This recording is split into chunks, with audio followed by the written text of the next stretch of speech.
ஏன் முதலாளி, திடீர்னு ஒரு பொண்ணு இந்த வீட்டுக்குள்ள புகுந்து இந்த வீட்டுக்கு நான் தான் சொந்தக்காரின்னு சொல்லுது.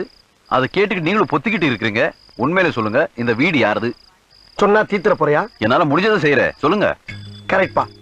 இவ்வளவு நாளா என் மனசுக்குள்ள இருக்க விஷயத்த யாருக்கிட்டயாச்சும் சொல்லணும்னு நினைச்சேன். அதுக்கு ஒரு நல்ல வாய்ப்பு கிடைச்சிருக்கு. உங்ககிட்டயே சொல்றேன், உட்கார் ப்ளீஸ். கணபதி ஐயர்னு இருந்தாரு. 2 பேரா? ஒரு ஆளுதான்ப்பா. அவர்கிட்ட எங்க அக்கா காமாட்சி ரொம்ப நாளா வேலை பார்த்துக்கிட்டா.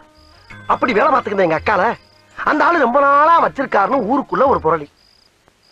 அதை கேட்டு நான் ஆக்ரோஷப்பட்டு நேரா அவன் வீட்டுக்கு போய் அவன் சட்டையை பிடிச்சு எங்க அக்கால வச்சிருக்கியா முன்னடா அப்படின்னு ஒரு வார்த்தை கேட்டேன். அவன் என்ன சொன்னா? அவன் சிம்பிளா ஒரு பதில் சொன்னான். என்ன? உங்க அக்காவை நான் வச்சுக்கிறேன், என் பேக்கரியை வேணா நீ வச்சுக்க. அதுக்கு நீ என்ன சொன்ன? பட் அந்த டீலிங் எனக்கு ரொம்ப பிடிச்சிருந்துச்சு, ஒத்துக்கிட்டேன்.